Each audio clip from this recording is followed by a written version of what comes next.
Joining us now for World Brief and the review of some of the headlines of today's newspapers from around the world is Adefemi Akinsoya.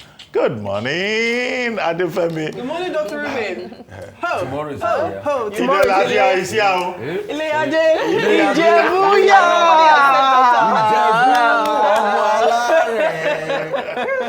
So this is my last day with you guys this week. They've been fluctuating actually. They've been going up and down this We are bringing a whole bag of fried meat. Plenty. Implications. Plenty. Oh, I'm so happy we finally made it.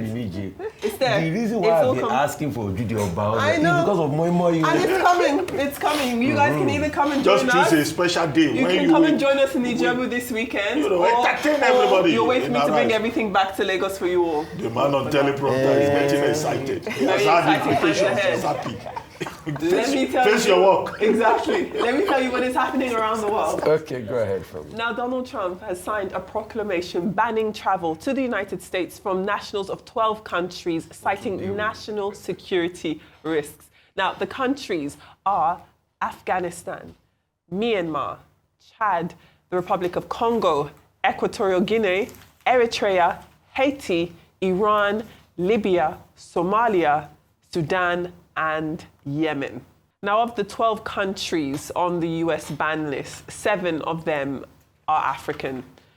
Those 7 African countries are Chad, Congo, Equatorial Guinea, Eritrea, Libya, Somalia, and Sudan. Now, the general consensus for the ban, according to the White House, focuses on the rate of overstaying. So, for example, Equatorial Guinea, according to the White House information, they said that for people who are on visas, F, M, and J types of visas, they overstay at a rate of 70%. Another reason for this ban is that the US thinks that some countries don't have a competent central authority for issuing passports.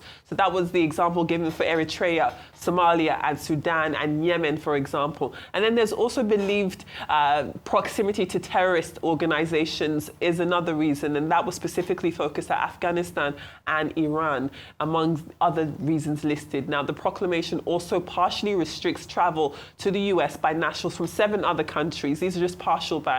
So these other countries are Burundi, Cuba, Laos, Sierra Leone, Togo, Turkmenistan, and Venezuela. Now, you remember that this is actually not the first time Donald Trump has issued travel bans during his first administration. He did announce a ban on travel from 7 Muslim-majority countries from entering the United States. Back then, it's a move that sparked protests. Thousands of tourists, migrants, business visitors, and US green card holders were immediately thrown into limbo at airports around the world as airlines and global immigration authorities tried to work out the details. Now, many were turned away mid-trip or prevented from boarding flights bound for the United States back then. Now, this ban will come into effect on the 9th of June, which is this coming Monday, and time will show how it will be received.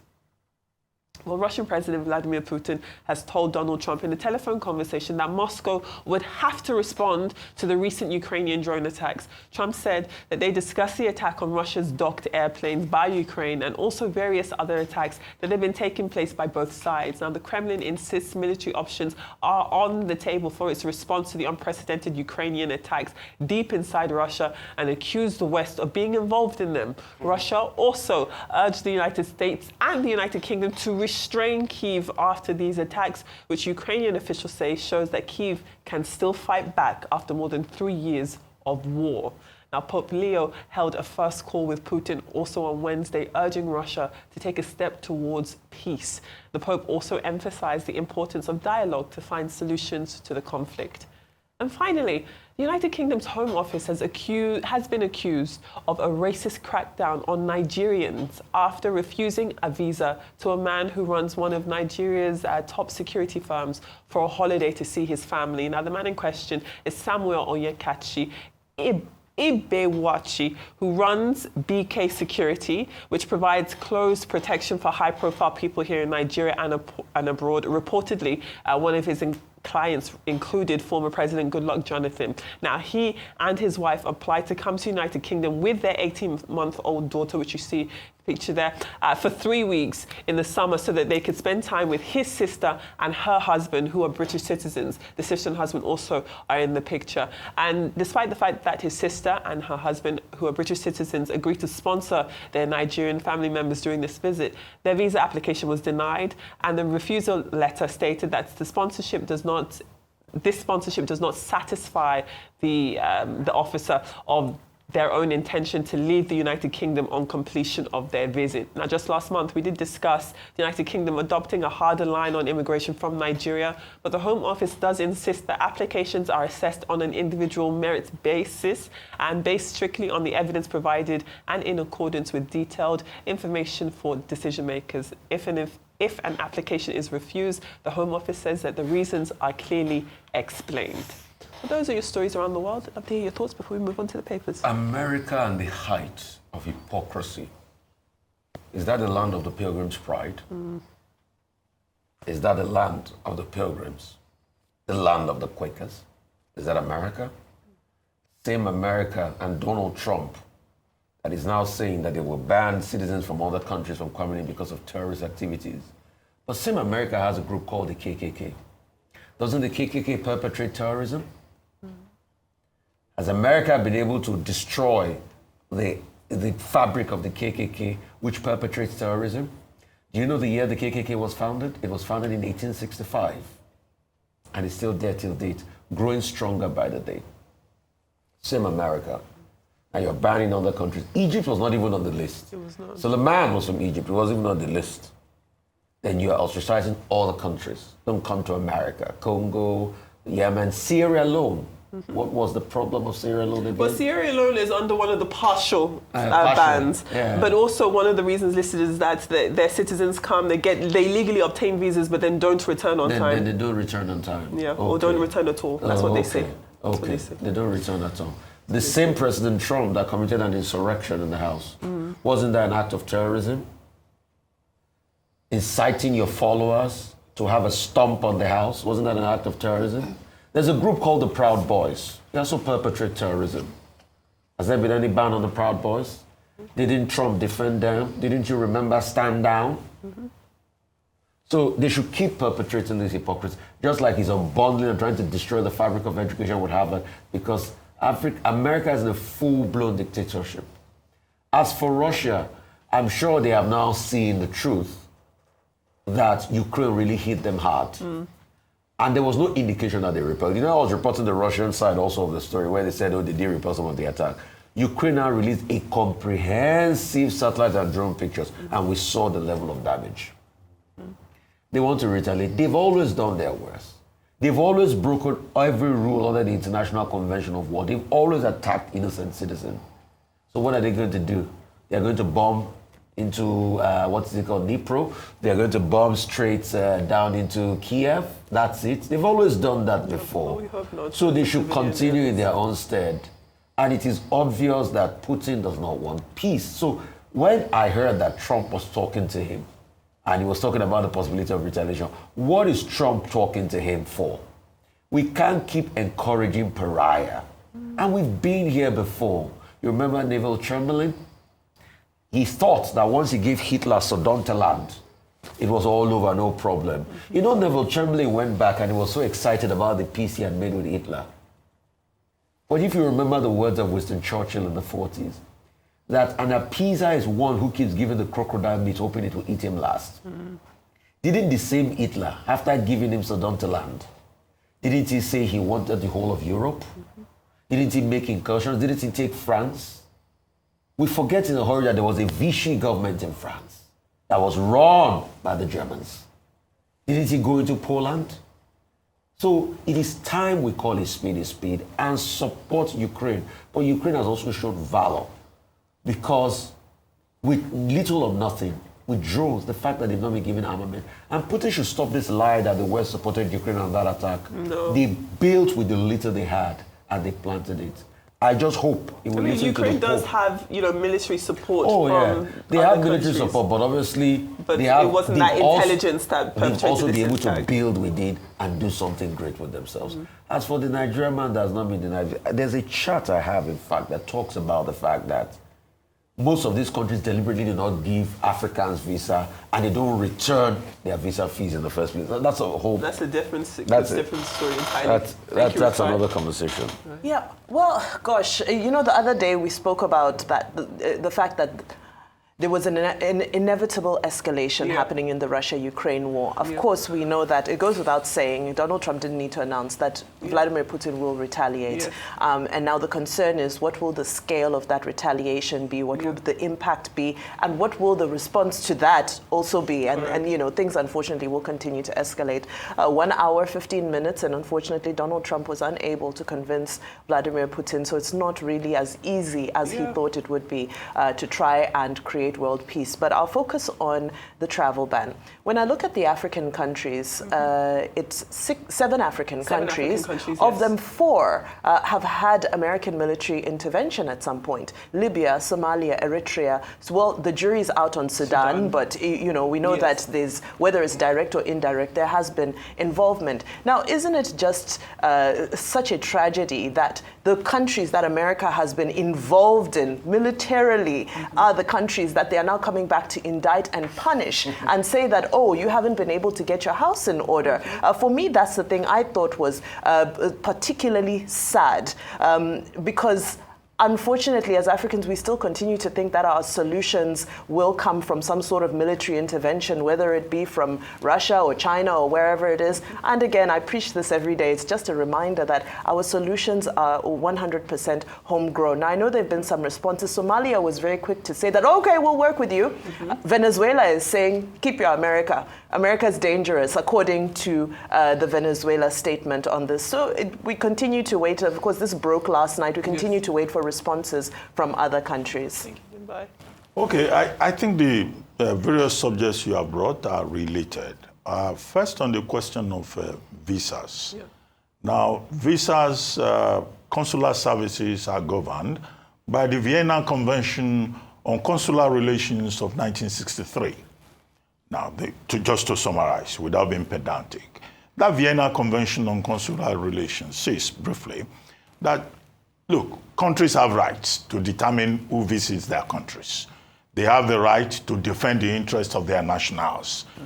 Let's just take those 2 articles of that Vienna Convention. And what President Trump is saying now is that, certain countries cannot come to the United States because of national security interests, and that he has an obligation to protect Americans against people who may come there and become terrorists or become criminals. Now, he did the same thing in 2017 during his first coming, when he described some countries as, I don't want to use that phrase, because he included some African countries. I think he included Nigeria too. He included. I was going to say he included Zimbabwe. Well, it's okay. Well, when he became our in-law, he changed my concerning Nigeria. No. It was in 2021. It was President Biden that changed that particular position and lifted the ban. And consistently, characteristically, wrongly, you may say, he has done the same thing this time around. Looking at those countries where there is conflict and all that. So that's 1, national security. 2, he says in those countries they don't have very strong vetting processes. 3, there are other conditions that those countries, they don't share information, they don't have they don't have a reputation for living.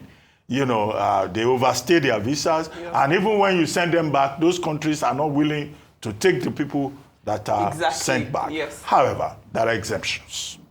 The exemptions include people who have immediate families in the United States, but who can pass DNA test. It includes people who already have visas. It includes athletes who are going for sports-related events. So there are some exemptions to the rule. But these other persons from Afghanistan, Sudan, Eritrea, Libya, Cuba, it will take effect to 12:01 a.m. Eastern Time on Monday. That's June 9, as you mentioned. So that's the context of this story. However, what we have to worry about is this slide towards isolationism by the United States. Okay, only yesterday, the same President Trump signed a proclamation despite a court ruling, a federal court ruling, that he cannot stop international students from coming to the world's wealthiest university. That's Harvard.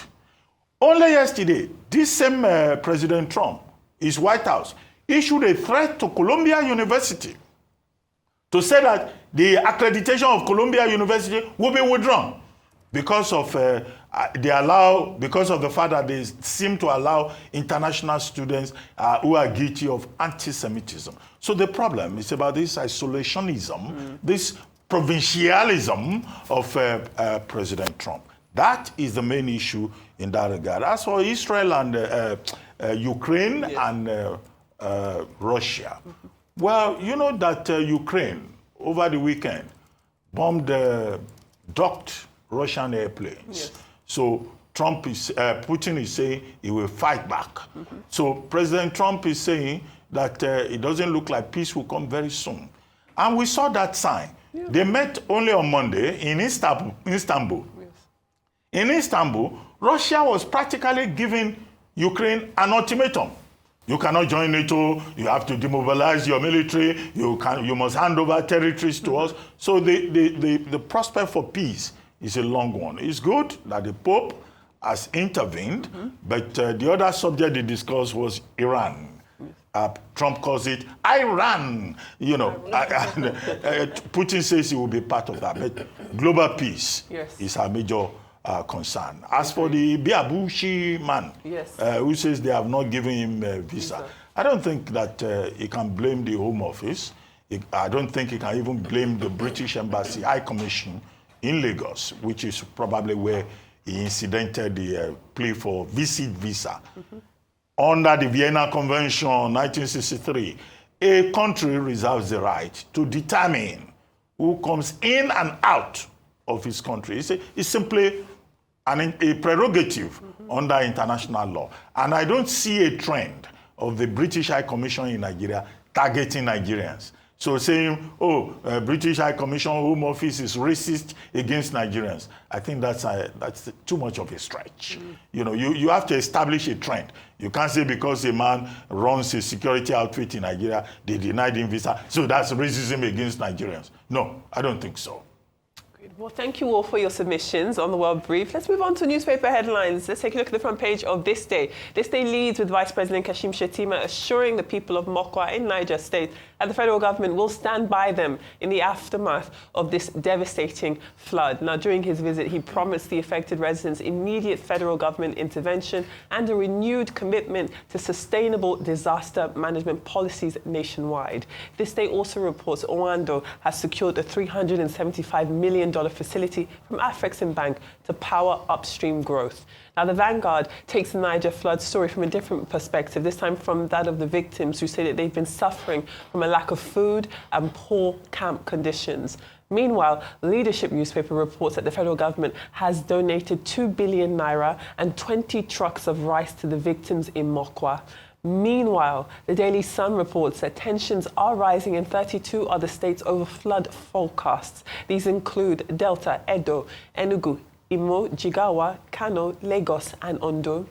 And The Guardian does lead with foreign aid withdrawal as so-called donor fatigue hits 331 primary healthcare centres, affecting 400 members of staff. Now, when we're looking at international funding or development aid cuts, the US has cut $60 billion, United Kingdom has cut £6 billion, while the European Union is proposing a cut of around €2 billion.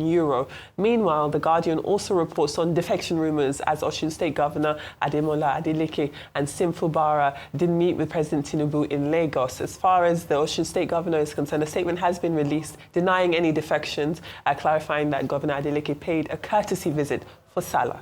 Finally, The Punch leads with the federal government attempting to recover import duties from some private jet owners in the country. Dr. Bati, I hope you're not among. Through the Nigeria Customs Service, it has grounded about 60 private jets across major airports in Nigeria.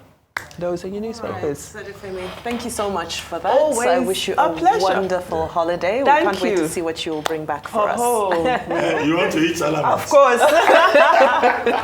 There'll be plenty. Like better thing. All right.